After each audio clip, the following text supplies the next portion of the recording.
talking about this Sabbath thing. Started off talking about last day events. Now that's what the Lord has moved upon me to preach. I got to preach 2 more sermons dealing with last day events and the Sabbath. You know I'm going to follow the Lord's direction, don't you? Because you see, this issue, get ready for that statement from the 19th century writer, this issue of the 7th day Sabbath and people trying to monkey with God's Sabbath goes way back. Read what that sister wrote way back there in the 19th century. No, we done. Here we go. Yeah. She sure wrote, I have been burdened in regard to movements that are now in progress for the enforcement of what kind of observance? Now, notice the issue is for enforcement. In other words, if somebody wants to choose to keep the first day, that's up to them.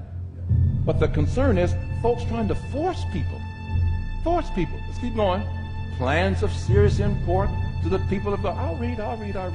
Plans of serious import to the people of God are advancing in an underhand manner among the clergymen of various denominations, and the object of this, I was sent an email just this week. 33 congressmen have signed up for a law to enforce Sunday keeping in this country. I'm not making this stuff up here.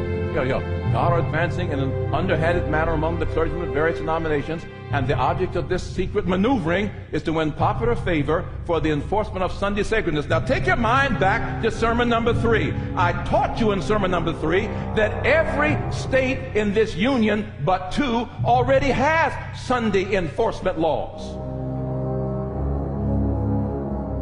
They're on the books. They've never been abrogated or revoked. They're there. They choose not to enforce them. So don't act all surprised.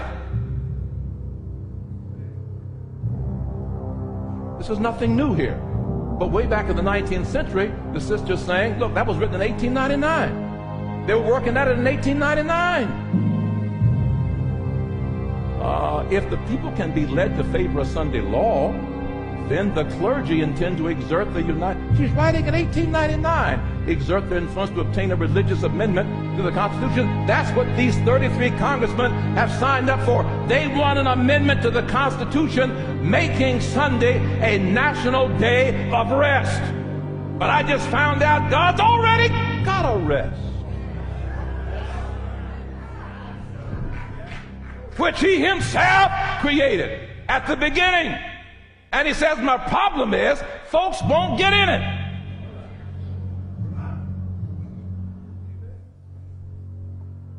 Here she says, retain a religious amendment to the Constitution and compel the nation to keep Sunday. Don't sit here today and think this is far-fetched. Most of you don't even know the law. You don't know that you live in states where laws could be enforced forcing you not to do certain things. In Virginia, the laws are on the books right now. See, what I like about God, I told you this before and we'll tell you again. Anytime force gets in it, God's not in it. That's the devil. God declares, whosoever will, let him come. He says, I offer the rest. Some are choosing not to enter the rest. It's just out there for you. If you want rest, I got some for you. If you don't want anything, it's up to you.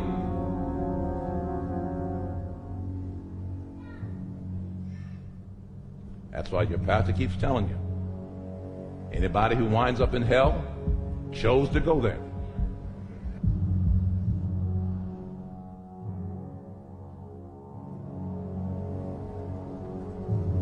So, we've dealt with keeping the Sabbath holy. We've dealt with the Sabbath in the New Testament. We've dealt with difficult passages in the New Testament people try to use to do away with the 7th-day Sabbath.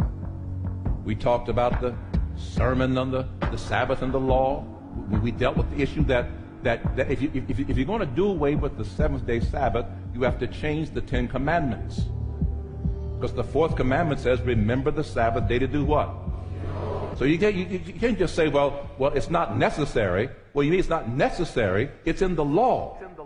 Are you saying the Ten Commandments are not necessary? Or are you just going to choose one that you don't like and say it's not necessary? When James 2:10 says, if you break one, you're guilty of all. See, this thing gets complicated. See, God. I love this group here. This is my choir. Can y'all sing? See, God was smart, choir. He was smart. He saw the finaglings of the minds of men, and he outthought us. I'm going to pick my own rest. I'm going to put a blessing and a sanctification in it so that no matter how they treat it, it's just good anyhow. And all the rest of the days, I'm going to work. So you know how I feel about them days, but you know how I feel about my day. And you notice Hebrews keeps calling it whose rest? His rest. Sabbath belongs to God. Woo, have mercy. And then remember, we preached a sermon on who changed the Sabbath. Remember that? See, folk kept writing me these sermons are going all over the place. So folk have been emailing me saying, well then, how did we get wrapped up in the first day? Well, let me remind you. Put it up there. Let me remind you how it happened.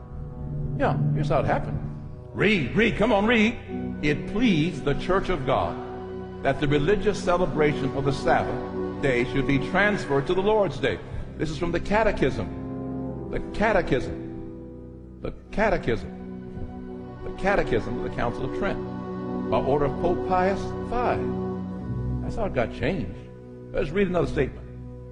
This is all history, folks. This is history. It's common stuff.